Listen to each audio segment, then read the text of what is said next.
Selamat pagi Bapak Ibu Saudara sekalian yang dikasihi Tuhan. Hari ini kita diberikan kesempatan untuk bersekutu melalui media online. Karena kondisi pandemi yang saat ini tidak menyenangkan.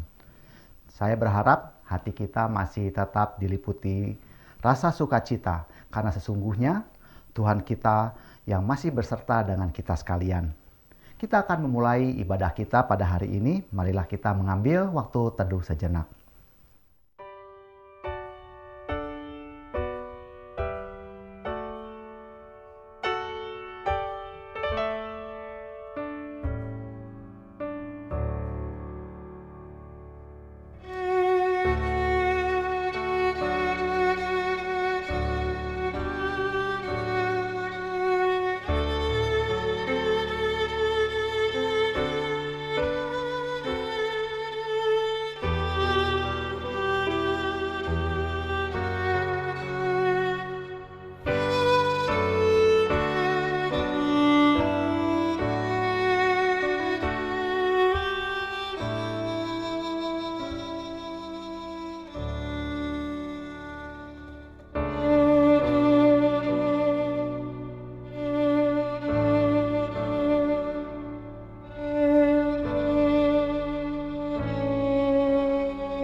Kita mengawali ibadah ini dengan suatu pengakuan bahwa pertolongan kita adalah dalam nama Tuhan yang menjadikan langit dan bumi yang tetap setia memelihara ciptaannya untuk selama-lamanya.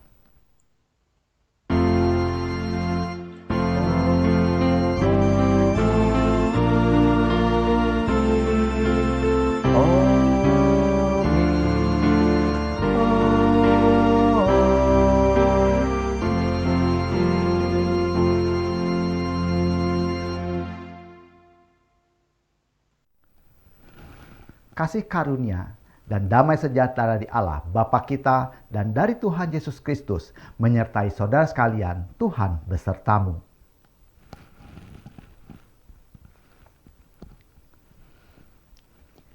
Nas pembuka pada hari ini terambil dari kitab Yeremia pasal yang ke-17 ayatnya yang ke-5 dan ke-6 yang berbunyi demikian.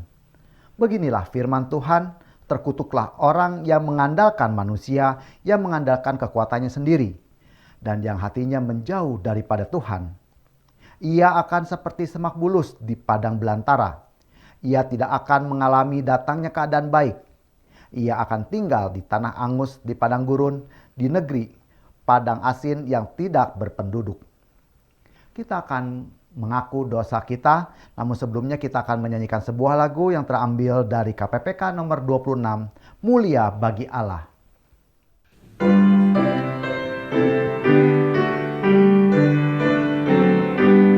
Mulia bagi Allah, kasih-Nya besar, putranya diberikan untuk kaum berdosa. Ya rela disalib bagi manusia, terbukalah pintu selamat bagiku. Pujilah, pujilah, dengarlah sabdanya. Pujilah, pujilah, umat bergiranglah menghadap Allah di atas anaknya. Kenaplah penebusan mulia baginya. Darah anaknya jadi penebusan, itu janjinya bagi yang percaya. Dan dosaku betapapun besarnya, Ia menghapus dan membasuh semuanya. Pujilah, pujilah, dengarlah sabdanya. Pujilah, pujilah, umat bergiranglah menghadap Allah di antar anaknya. Kenaplah penebusan mulia baginya. Ia mengajarkan kebenarannya. Sungguh senangku di dalam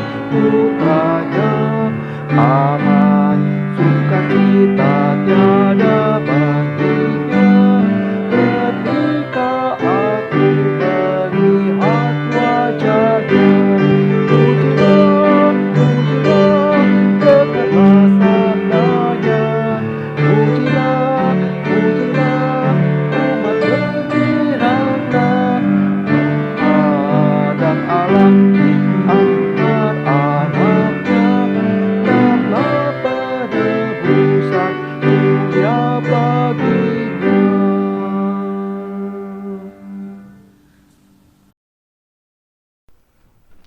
Mari kita berdoa. Allah Bapa kami yang di sorga, kami datang ke hadirat-Mu dengan hati yang hancur dan kami mau mengakui di hadapan-Mu bahwa kami adalah orang-orang yang berdosa, yang penuh dengan kekurangan. Tuhan, kami mohon belas kasihan-Mu. Ampunilah kami, bimbinglah kami, supaya kami boleh menjadi orang yang baik. Kami boleh senantiasa dekat bersama dengan Engkau. Tuhan, kami mohon petunjuk-Mu, kiranya kami dalam seharian boleh mengasihi sesama kami, boleh mengulurkan tangan kami untuk menolong saudara-saudara kami yang butuh pertolongan. Terima kasih Tuhan. Dalam nama Yesus Kristus kami panjatkan doa ini. Amin.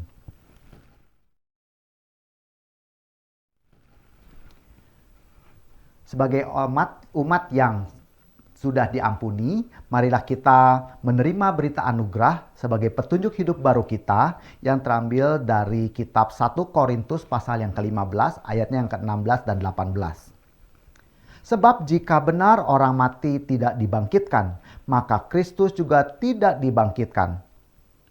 Dan jika Kristus tidak dibangkitkan, maka sia-sialah kepercayaan kamu dan kamu masih hidup dalam dosamu. Demikianlah binasa juga orang-orang yang mati dalam Kristus. Demikianlah berita anugerah dari Tuhan. Silakan memberikan salam satu dengan yang lain sambil mengatakan, damai Tuhan besertamu. Kita akan menyanyikan sebuah lagu yang mengantarkan kita untuk masuk dalam firman Tuhan, yaitu KPPK nomor 379, Terlalu Manise.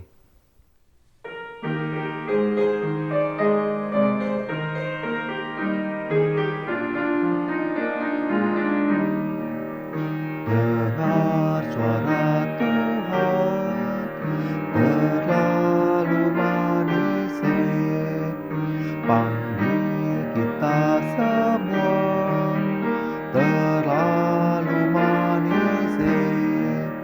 Ayo kerja buat Tuhan, sungguh senang-senang, dipanggil Tuhan, terlalu manis. Hai serahkanlah dirimu ke ladang Tuhan, melayani Dia, terlalu manis. Kerja buat Tuhan, terlalu manis.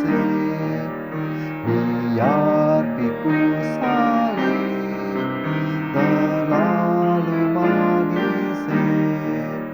Ayo kerja buat Tuhan, sungguh senang-senang, dipanggil Tuhan, terlalu manis. Hai serahkanlah dirimu ke ladang Tuhan, melayani Dia, terlalu manis.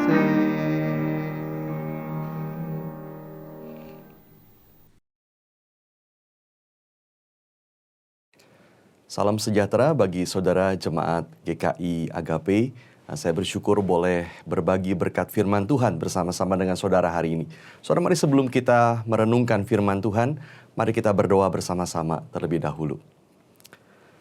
Bapa di dalam surga, kami datang kepadamu. Kami bersyukur ya Tuhan, kami boleh beribadah di tengah-tengah kondisi yang sebetulnya sangat tidak ideal ini. Tuhan memanggil kami, Tuhan memberikan kami kesempatan boleh beribadah, memuji nama Tuhan. Dan sekarang kami boleh bersama mendengarkan firman-Mu. Tuhan, kami berdoa ya Tuhan, memohon hikmat pimpinan-Mu pada waktu kami membaca, merenungkan sebagian dari firman-Mu. Tuhan hadirlah di tengah-tengah kami, Tuhan berkatilah setiap kami. Terima kasih ya Tuhan, di dalam nama Tuhan Yesus kami berdoa. Amin. Saudara, mari bersama kita membuka satu bagian firman Tuhan dari kitab 1 Samuel pasal yang ketiga. 1 Samuel pasal yang ketiga, seluruhnya saudara akan saya bacakan bagi kita semua. 1 Samuel pasal yang ketiga, demikian firman Tuhan. Samuel yang muda itu menjadi pelayan Tuhan di bawah pengawasan Eli. Pada masa itu, firman Tuhan jarang. Penglihatan-penglihatan pun tidak sering. Pada suatu hari Eli yang matanya mulai kabur dan tidak dapat melihat dengan baik sedang berbaring di tempat tidurnya. Lampu rumah Allah belum lagi padam. Samuel telah tidur di dalam bait suci Tuhan, tempat tabut Allah. Lalu Tuhan memanggil, "Samuel, Samuel." Dan ia menjawab, "Ya Bapa." Lalu berlarilah ia kepada Eli serta katanya, "Ya Bapa, bukankah Bapa memanggil aku?" Tetapi Eli berkata, "Aku tidak memanggil, tidurlah kembali." Lalu pergilah ia tidur. Dan Tuhan memanggil Samuel sekali lagi. Samuel pun bangunlah lalu pergi mendapatkan Eli serta berkata, "Ya Bapa, bukankah Bapa memanggil aku?" Tetapi Eli berkata, "Aku tidak memanggil anakku, tidurlah kembali." Samuel belum mengenal Tuhan, firman Tuhan belum pernah dinyatakan kepadanya. Dan Tuhan memanggil Samuel sekali lagi untuk ketiga kalinya, ia pun bangunlah lalu pergi mendapatkan Eli serta katanya, "Ya Bapa, bukankah Bapa memanggil aku?" Lalu mengertilah Eli bahwa Tuhanlah yang memanggil anak itu. Sebab itu berkatalah Eli kepada Samuel, "Pergilah tidur, dan apabila ia memanggil engkau katakanlah, berbicaralah Tuhan, sebab hamba-Mu ini mendengar." Maka pergilah Samuel dan tidurlah ia di tempat tidurnya.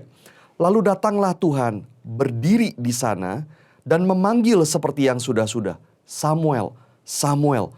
Dan Samuel menjawab, "Berbicaralah, sebab hamba-Mu ini mendengar."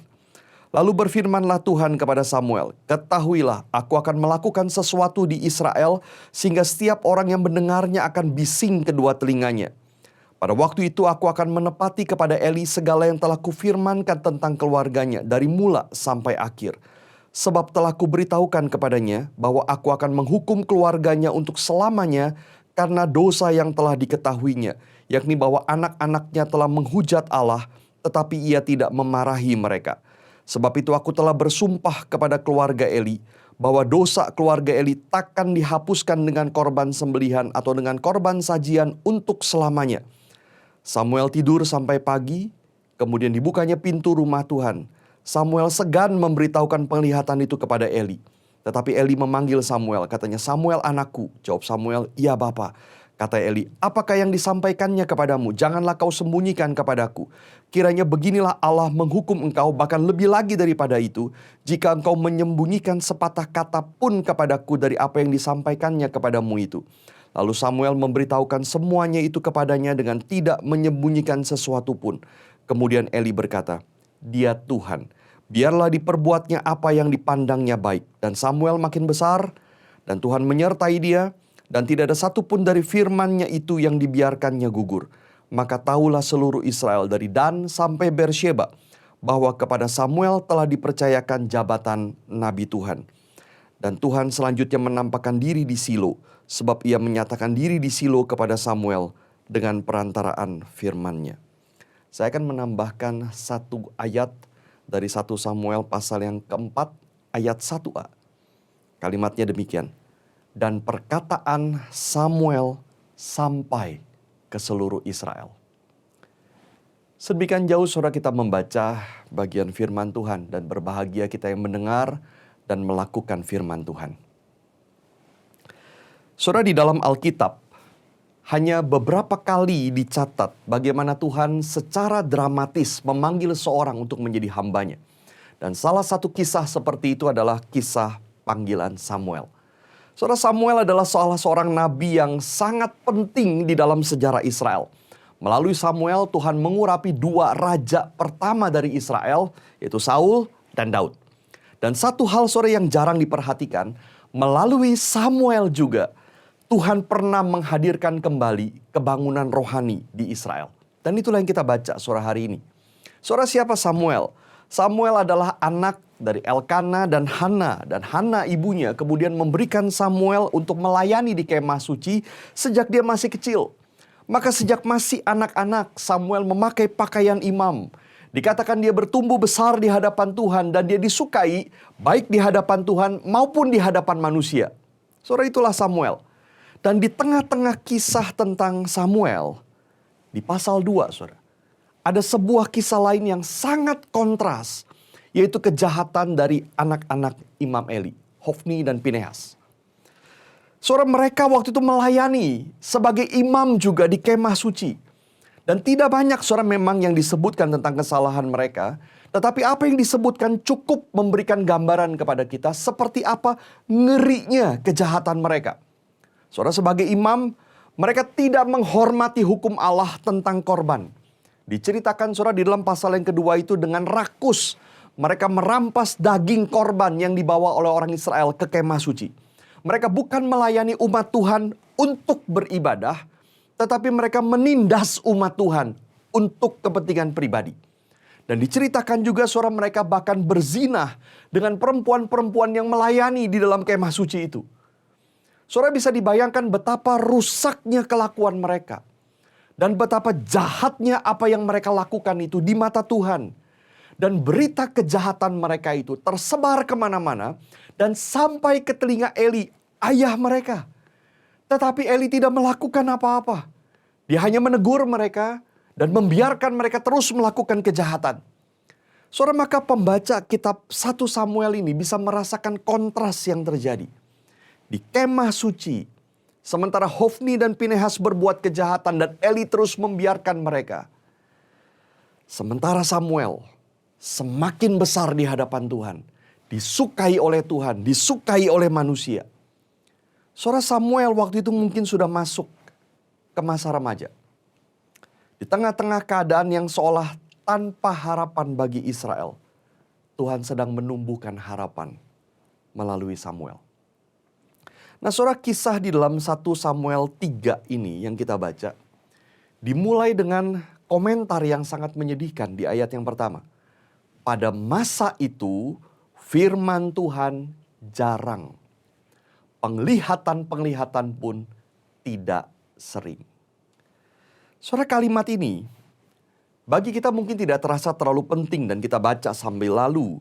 Tetapi sebetulnya kalimat ini sangat penting. Tuhan selalu memimpin umatnya dengan firman, dengan suaranya. Dari sejak Israel dipimpin keluar dari Mesir, firman Tuhanlah yang menuntun mereka. Sepanjang mereka berjalan, baik pada waktu mereka jaya, baik pada waktu mereka lemah, firman Tuhan, suara Tuhan terus-menerus diperdengarkan kepada mereka. Di zaman hakim-hakim, saudara, seringkali muncul hakim yang jahat dan seluruh bangsa ikut berdosa. Maka selama zaman hakim-hakim itu firman Tuhan mulai jarang terdengar. Dan kitab hakim-hakim ditutup dengan kesimpulan yang menyedihkan. Setiap orang berbuat apa yang benar menurut pandangannya sendiri. Tidak ada firman Tuhan, tidak ada suara Tuhan bagi mereka. Maka setiap orang berbuat menurut apa yang benar menurut pandangannya sendiri. Apakah saudara pada zaman hakim-hakim itu tidak ada kemah suci? Ada, saudara. Kemah suci, tempat kehadiran Allah selama orang Israel berjalan 40 tahun di padang gurun, ada pada mereka. Di sana para imam melayani ibadah, tetapi pelayanan kenabian, menerima dan menyampaikan suara Tuhan, itu sangat jarang. Bangsa itu saudara masih menjalankan ritual agama mereka. Para imam juga masih melakukan tugas mereka. Tapi tidak ada firman Tuhan. Maka seluruh kerohanian bangsa merosot. Kehadiran Tuhan semakin tidak dirasakan. Tuntunan Tuhan semakin tidak kelihatan. Dan jelas saudara kehidupan bangsa Israel berada di dalam bahaya besar. Nah saudara, itulah yang terjadi pada waktu Samuel dipanggil Tuhan. Pada masa itu dikatakan firman Tuhan jarang. Penglihatan-penglihatan pun tidak sering. Saudara, di masa itu Tuhan menyampaikan suaranya melalui nabi. Dia memberikan firman, dia memberikan penglihatan kepada nabi untuk disampaikan kepada umatnya. Tetapi saat itu semua sudah jarang. Ada beberapa penafsir Alkitab saudara yang menduga bahwa penulis 1 Samuel dengan sengaja membangun kisah tentang Samuel ini dengan berbagai simbol yang dramatis. Ayat kedua, Eli, saudara, yang matanya mulai kabur dan tidak dapat melihat dengan baik, sedang berbaring di tempat tidurnya. Di satu sisi, ini adalah fakta. Betul bahwa Eli sudah tua, maka matanya kabur, dia tidak bisa melihat dengan baik. Tetapi mungkin secara simbolis, ini juga melukiskan keadaan rohani dari Eli. Firman Tuhan jarang. Penglihatan-penglihatan tidak sering. Bangsa Israel berjalan di dalam kegelapan. Dan imam besar Eli, pemimpin rohani mereka, tidak dapat melihat dengan jelas lagi kehendak Tuhan. Ketika Eli yang sudah tua ini nanti tiada, siapa yang akan menggantikan dia? Anak-anaknya, Hofni dan Pinehas, sangat jahat di mata Tuhan. Maka kegelapan bagi Israel itu sangat gelap sekali. Saudara, maka dengan menggunakan simbol lain mungkin. Penulis 1 Samuel ini mengatakan di ayat yang ketiga. Lampu rumah Allah belum lagi padam. Samuel telah tidur di dalam bait suci Tuhan, tempat tabut Allah. Saudara, sementara Eli yang sudah tidak bisa melihat dengan jelas itu tidur di tempatnya. Samuel yang disukai Tuhan ini tidur di tempat tabut Allah, tempat kehadiran Tuhan.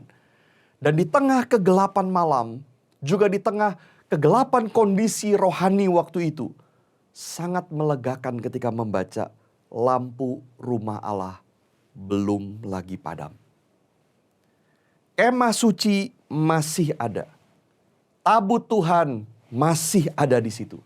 Samuel yang disukai Tuhan ada di situ. Dan lampu rumah Allah masih menyala. Masih ada harapan. Dan Tuhan sedang mengerjakan sesuatu. Saudara, maka malam itu, apa yang sudah jarang terjadi pada waktu itu, terjadi lagi. Ada firman Tuhan yang disampaikan kepada Samuel. Ayat yang keempat, saudara, Tuhan memanggil Samuel, Samuel, dan Samuel menjawab, "Iya Bapak." Dengan sigap dia berlari ke Eli, karena dia pikir Eli yang memanggil. Dan itu berulang sampai 3 kali. Tuhan memanggil, Samuel berlari ke Eli. Maka kali yang keempat, ayat 10 mengatakan, datanglah Tuhan, berdiri di sana, dan memanggil seperti yang sudah-sudah. Samuel, Samuel. Saudara, di dalam Kejadian yang pertama sampai ketiga hanya disebutkan Tuhan memanggil. Suara itu terdengar jelas oleh Samuel. Tetapi di kali yang keempat Tuhan bukan hanya memanggil, tetapi berdiri di sana. Maka Samuel bukan hanya mendengar firman Tuhan, tetapi dia juga menerima penglihatan. Dan ini sangat signifikan. Karena di ayat yang pertama tadi dikatakan pada masa itu firman Tuhan jarang. Penglihatan-penglihatan pun tidak sering. Maka apa yang sudah menghilang dari Israel itu, malam itu diberikan lagi oleh Tuhan kepada Samuel. Dan Samuel menjawab, "Berbicaralah sebab hamba-Mu ini mendengar."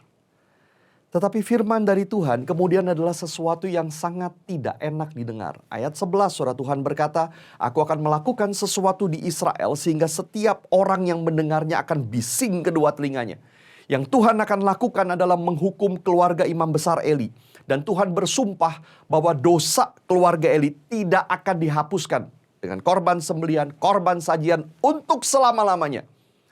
Berita yang sederhana tetapi sangat mengerikan. Anak-anak Eli menghina satu-satunya cara di masa itu untuk manusia datang kepada Tuhan dan diampuni dosanya, yaitu korban. Anak-anak Eli mempermainkan upacara korban. Saudara, maka kalau satu-satunya jalan anugerah Allah yang Allah berikan untuk pengampunan dosa itu sudah dihina, sudah ditolak, maka tidak ada jalan lain yang tersisa. Dan berarti penghakiman ada di depan mata. Saudara, hal yang sama sebetulnya diajarkan di dalam perjanjian baru. Jika orang menghina Yesus, menghina dan menolak salib, maka jalan apa lagi yang tersisa untuk kita bertobat? Tidak ada. Tidak ada pengorbanan lain untuk menghapuskan dosa kita jika kita menolak anugerah Allah melalui kematian Yesus di atas kayu salib. Tidak ada jalan lain. Dan berarti penghakiman di depan mata. Saudara, itulah firman dan penglihatan yang diterima oleh Samuel. Dan di dalam perjanjian lama, orang yang menerima firman dan diutus untuk menyampaikan firman adalah nabi. Maka peristiwa ini adalah peristiwa Samuel dijadikan nabi oleh Tuhan. Dan pagi harinya, saudara, adalah pertama kalinya Samuel harus menjalankan tugas sebagai seorang nabi, yaitu menyampaikan firman Tuhan kepada Eli. Saudara bisa dibayangkan betapa sulitnya bagi Samuel menyampaikan hal itu. Tetapi Samuel harus belajar bahwa menjadi nabi Tuhan adalah menyampaikan kebenaran dengan setia. Tanpa maksud membuatnya indah, tanpa mengurangi beratnya, tanpa meringankan dosa dan hukuman. Apa adanya dia harus sampaikan. Saudara, hari ini banyak orang Kristen berpikir bahwa kalau mereka mengurangi tuntutan Alkitab, maka orang yang belum percaya akan lebih gampang menerima Injil. Sebagian berpikir kalau mereka menyampaikan Injil dengan tidak menyebut bahwa keselamatan hanya ada di dalam Yesus, maka kekristenan akan lebih menarik dan tidak terkesan sombong. Tetapi kita menghina Tuhan jika kita mengurangi tuntutan Tuhan terhadap dosa dan meringankan berita sempitnya jalan keselamatan itu. Maka Samuel menyampaikan firman Tuhan dengan setia. Dan reaksi Eli saudara sulit dimengerti. Dia berkata di ayat 18, dia Tuhan, biarlah diperbuatnya apa yang dipandangnya baik. Apakah Eli bertobat? Ataukah Eli memandang enteng hukuman Tuhan? Kita tidak tahu. Tetapi dia menerima keputusan Tuhan. Dan yang lebih penting bagi kita adalah apa yang kemudian Tuhan lakukan kepada Samuel. Di ayat yang ke-19 sampai pasal 4 ayat yang 1a yang tadi kita baca. Bagian ini saudara menunjukkan 4 hal yang mengkonfirmasi peran Samuel untuk mengadakan pembangunan rohani kembali di Israel. Yang pertama, ayat 19. Dikatakan Samuel makin besar dan Tuhan menyertai dia. Saudara, Samuel tidak dibiarkan hanya dibesarkan oleh Imam Eli dan dirusak oleh pengaruh Hofni dan Pinehas yang jahat. Tetapi Tuhan menyertai dia dan membesarkan dia menjadi seorang nabi. Yang kedua, di ayat 19 juga. Tidak ada satupun dari firman-Nya itu yang dibiarkan Tuhan gugur. Apa yang dikatakan Samuel berasal dari Tuhan. Dan tidak satupun yang dibiarkan Tuhan tidak terjadi. Yang ketiga, ayat yang ke-20. Pengakuan dari seluruh bangsa Israel. Seluruh Israel dikatakan dari Dan sampai Beersheba, itu artinya dari ujung utara sampai ujung selatan, tahu bahwa Tuhan menjadikan Samuel sebagai nabi. Dan yang keempat, surah di ayat 21, Tuhan terus menyatakan diri kepada Samuel. Saudara, berbeda dengan keadaan sebelumnya, di mana firman Tuhan jarang, penglihatan jarang, sekarang Tuhan terus menyatakan diri kepada Samuel. Malam di mana Tuhan menyatakan firman-Nya kepada Samuel ternyata bukan hanya satu kali terjadi, tetapi terus-menerus terjadi. Dan bagian ini sudah ditutup dengan kalimat yang luar biasa.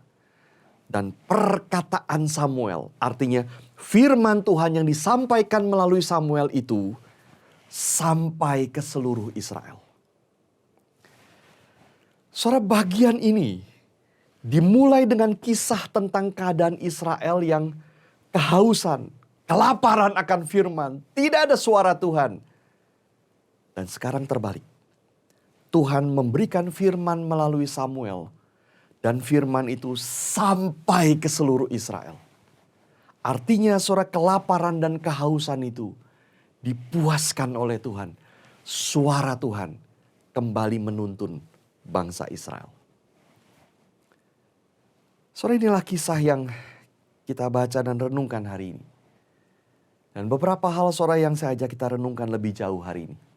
Yang pertama, saudara, apa sebetulnya yang menentukan firman Tuhan jarang atau firman Tuhan diberikan dan sampai kepada seluruh bangsa? Masalahnya saudara, apakah ada di Tuhan atau di manusia? Apakah firman Tuhan jarang karena Tuhan tidak mau memberikan firman, atau karena manusia tidak menghormati firman, maka Tuhan tidak memberikan? Saudara, kita melihat di dalam Alkitab, Tuhan adalah Tuhan yang selalu mau berfirman.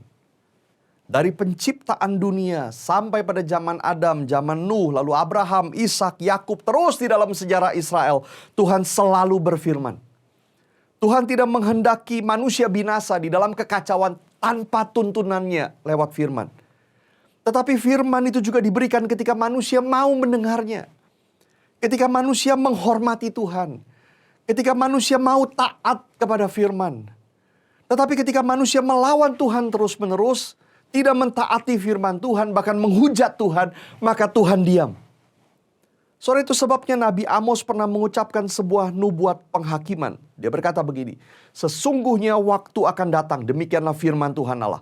Aku akan mengirimkan kelaparan ke negeri ini. Bukan kelaparan akan makanan, bukan kehausan akan air, melainkan akan mendengarkan firman Tuhan. Amos berkata mereka akan mengembara dari laut ke laut, menjelajah dari utara ke timur untuk mencari firman Tuhan, tetapi tidak mendapatnya. Dan bagi Amos itu berarti kehancuran bagi umat Tuhan. Saudara, hari ini firman Tuhan kita miliki di dalam bentuk tertulis. Hampir setiap kita saya kira punya lebih dari satu Alkitab di rumah masing-masing. Belum lagi ditambah dengan yang ada di dalam gadget kita. Apakah kalau begitu saudara tidak mungkin lagi terjadi kelaparan akan firman Tuhan? Jawabannya adalah sangat mungkin. Sekalipun ada Alkitab, banyak orang Kristen tidak membacanya. Atau membacanya tapi tidak mengunyahnya dengan hati. Dan ada banyak hamba Tuhan yang tidak berkhotbah menjelaskan firman tetapi menyampaikan ide, pemikirannya sendiri. Dan sekalipun ada firman yang dibacakan, diberitakan, ada banyak orang Kristen yang tidak mau dididik dengan firman. Maka apakah Tuhan memberikan firman? Ya. Apakah Tuhan mau menuntun dengan suaranya? Ya. Tapi kalau kita tidak mau terus-menerus mendengar firman, kita tidak menghormati Tuhan, kita tidak mau taat kepada firman, maka Tuhan akan diam dan Dia akan biarkan kita ada firman tanpa firman. Kita punya firman, tapi tanpa firman Tuhan. Saudara, kondisi itu sangat mungkin terjadi. Dan bagaimana hidup kita hari ini? Masihkah saudara membaca firman dengan sungguh-sungguh? Masihkah saudara mendengar suara Tuhan dengan sikap taat? Kapan terakhir kali saudara membaca atau mendengar firman dan digerakkan olehnya? Atau firman Tuhan tidak lagi berdampak sama sekali kepada hidup saudara? Ini yang pertama. Yang kedua, saudara. Saudara, mengapa waktu itu Tuhan begitu ingin firman-Nya sampai lagi ke seluruh Israel? Dan hari ini Tuhan ingin firman-Nya diberitakan sampai ke seluruh bangsa. Karena firman Tuhan memiliki kuasa untuk memperbarui dan mengubah manusia. Ada sangat banyak orang membaca firman Tuhan dan kemudian diubahkan. Dan kita memiliki sangat banyak kesaksian seperti itu. Bill Arnold, saudara, di dalam tafsirannya, dia bercerita tentang pertobatan seorang filsuf bernama Emil Khalid. Dia seorang ateis dari sejak kecil. Bagi dia Tuhan tidak ada. Bahkan tidak ada hal yang supranatural bagi Khalid. Sampai satu hari saudara dia mengalami perang dunia yang pertama. Dan dia melihat kematian demi kematian terjadi di depan matanya. Penderitaan demi penderitaan. Dan dia tidak bisa mengerti apa yang terjadi. Semakin lama dia juga semakin takut bahwa dia juga akan mati. Nah, sampai akhirnya dia tertembak. Dia masuk ke rumah sakit selama 9 bulan. Keluar dari rumah sakit dia semakin tidak tenang. Pertanyaan demi pertanyaan tentang makna hidup terus menghantui dirinya. Satu kali saudara, istrinya yang juga seorang ateis membawa pulang Alkitab. Istrinya tidak pernah suka pada agama dan entah mengapa hari itu dia tidak sengaja mengambil Alkitab di toko buku kemudian dia membawanya pulang. Dan Khalid saudara di dalam keadaan frustasi dan tertekan. Mendadak dia ingin mencoba membaca Alkitab. Dan bagian pertama yang dia buka, dia temukan adalah ucapan bahagia dari Yesus di dalam Matius pasal yang kelima. Dia baca dan tiba-tiba dia merasakan kehangatan di dalam dirinya. Dia merasakan kekaguman pada kalimat-kalimat Yesus dan tiba-tiba dia sadar inilah buku yang mengerti dirinya. Dan dia terus membaca semalaman dan dia berkata tiba-tiba Yesus yang dibicarakan di dalam Injil, Yesus yang bicara kepada para penulis Injil itu menjadi hidup di dalam dia. Malam itu dia berdoa untuk pertama kalinya dan Tuhan menjawab dia. Dia menjadi orang Kristen. Cerita kedua saudara yang serupa. Ada sepasang suami istri yang tinggal di Jerman. Suaminya seorang Tionghoa beragama Buddha, istrinya orang Jerman yang ateis. Nah, satu kali saudara istrinya mencari buku di dalam bahasa Mandarin untuk diberikan sebagai hadiah ulang tahun bagi suaminya ini. Tetapi saudara, di toko buku itu satu-satunya buku di dalam bahasa Mandarin adalah Alkitab. Dengan ragu-ragu akhirnya dia beli. Dia pikir paling tidak suaminya tahu dia sudah berusaha membelikan kado buku di dalam bahasa Mandarin. Dan suaminya tidak senang ketika menerima kado itu. Untuk apa Alkitab? Tapi karena dia kangen ingin membaca buku di dalam bahasa Mandarin, dia baca juga. Dan perlahan-lahan dia mulai percaya. Dan dia ajak istrinya berdiskusi. Dan sekarang istrinya yang tidak senang. Dia menyesal sudah bawakan Alkitab untuk suaminya. Mereka bertengkar. Nah, akhirnya saudara, istrinya membaca Alkitab juga di dalam bahasa Jerman untuk bisa berdebat dengan suaminya. Tetapi semakin lama dia membaca, dia juga menjadi percaya. Dan mereka berdua akhirnya pergi ke gereja dan dibaptis. Saudara, kisah nyata seperti ini ada jutaan di seluruh dunia. Kuasa firman yang memperbarui dan mengubahkan. Itulah yang dialami oleh Samuel juga.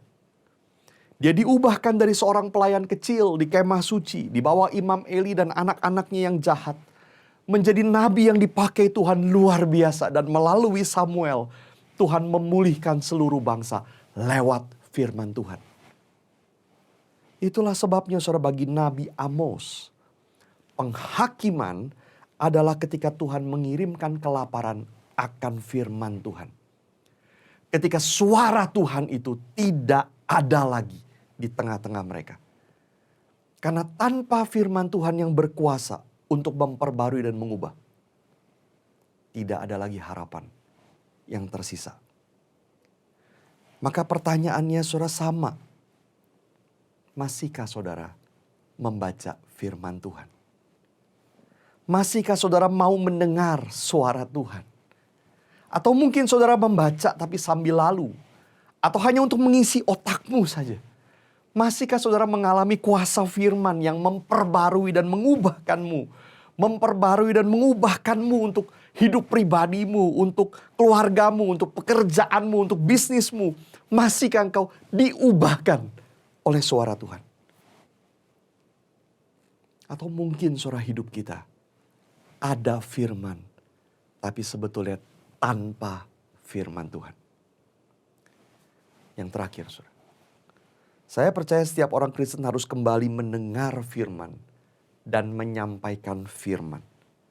Dan Samuel memberi contoh bagaimana berespon kepada panggilan Tuhan. Berbicaralah sebab hambamu ini mendengarkan. Kalau nabi di perjanjian lama hanyalah orang-orang tertentu, di perjanjian baru kita percaya setiap kita, orang yang percaya kepada Tuhan, dipanggil untuk tugas kenabian. Mendengar firman dan menyampaikan firman. Maka pertanyaannya, apakah saudara mendengar firman? Dan apakah saudara menyampaikan firman Tuhan kepada orang lain? Kepada keluargamu, kepada teman-temanmu, rekan sekerjamu. Kapan terakhir kali saudara membicarakan firman Tuhan? Apakah saudara mendengar suara Tuhan? Mau taat kepada Tuhan? Dan adakah yang berkata seperti Samuel, Tuhan, bicaralah sebab hambamu ini mendengar. Dan menyampaikan firman Tuhan itu. Mari kita tundukkan kepala, kita berdoa.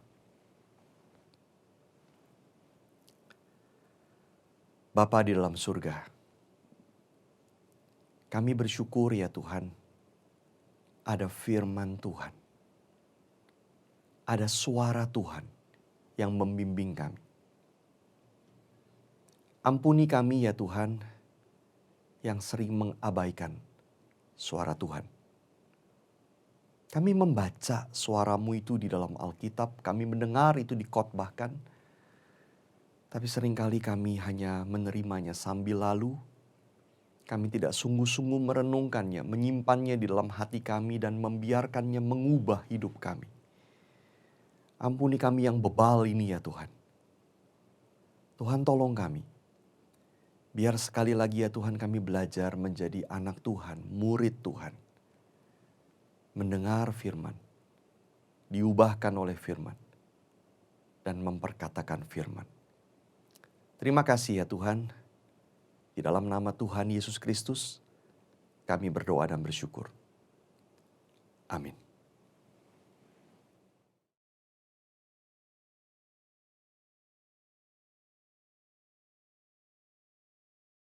Saudara, marilah kita bersama dengan umat Allah masa lalu, masa kini, dan masa depan. Dengan mengingat janji baptis kita akan mengucapkan pengakuan iman rasuli. Pengakuan iman rasuli. Aku percaya kepada Allah, Bapa yang Maha Kuasa, Khalik langit dan bumi, dan kepada Yesus Kristus, anaknya yang tunggal Tuhan kita, yang dikandung daripada Roh Kudus, lahir dari anak darah Maria, yang menderita sengsara di bawah pemerintahan Pontius Pilatus, disalibkan, mati dan dikuburkan, turun ke dalam kerajaan maut. Pada hari yang ketiga, bangkit pula dari antara orang mati, naik ke sorga, duduk di sebelah kanan Allah, Bapa yang Maha Kuasa. Dan dari sana ia akan datang untuk menghakimi orang yang hidup dan yang mati. Aku percaya kepada Roh Kudus, gereja yang kudus dan am, persekutuan orang kudus, pengampunan dosa, kebangkitan orang mati, dan hidup yang kekal. Amin.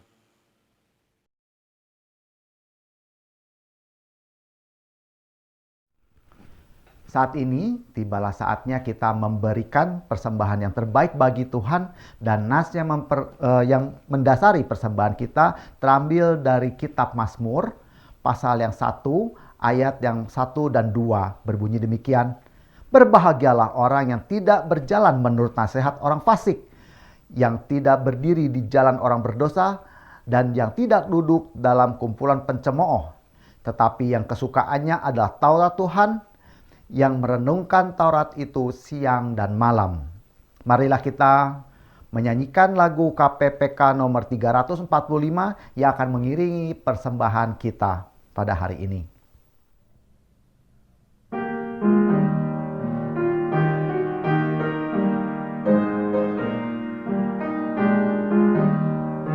Ladang yang sudah berbuih, adakah yang menuai? Dengar Tuhan memanggilmu, bekerjalah baginya. Meski sedikit ia berkenan, senantiasa bekerjalah. Bila kau mau diutusnya, mahkota yang menunggu di tempat yang Tuhan utus. Tak ada yang mau pergi, namun Ia akan memakaimu dan takkan lupakanmu. Meski sedikit ia berkenan, senantiasa bekerjalah. Bila kau mau diutusnya, mahkota yang menunggu. Sampai peperangan usai, kan tibalah ajalku. Ia akan menyambut hamba-Nya. Masuklah, oh anakku. Meski sedikit ia berkenan, senantiasa bekerjalah. Bila kau mau diutusnya, mahkotanya menunggu.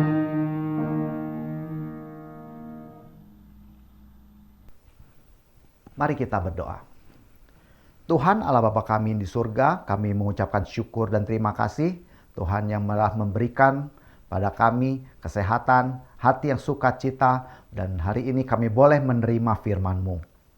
Tuhan, sebagai bentuk dari kesetiaan kami memberikan apa yang telah Tuhan berikan pada kami.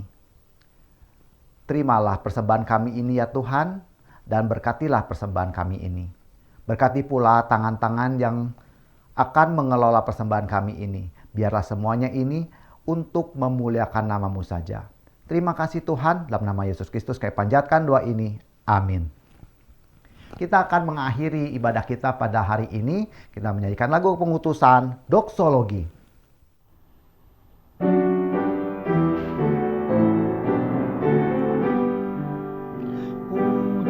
Allah Bapa Putra, puji Allah Roh Kudus, ketiganya yang esa, pohon selamat sumber berkat.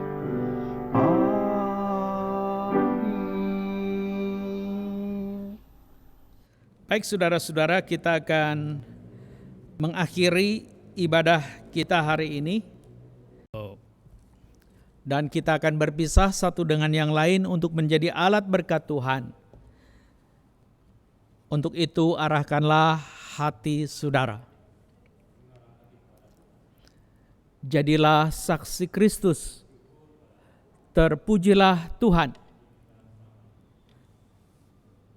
Pergilah dan terimalah berkat Tuhan. 领受祝福，愿主耶稣基督的恩惠、天父上帝的慈爱，并圣灵的感动与交通，常与你们同在，从今时直到永远。Terimalah berkat Tuhan, anugerah Tuhan Yesus Kristus, kasih dari Allah Bapa, persekutuan dan penghiburan dari Roh Kudus menyertai engkau dari sekarang sampai selama-lamanya. Amin.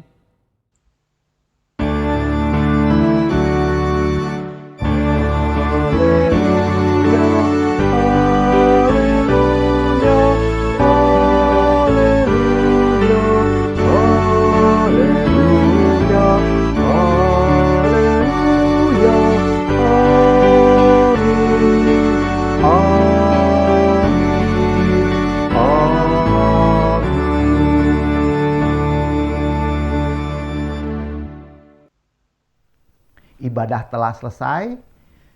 Silakan mengambil saat teduh. Selamat hari Minggu. Tuhan memberkati.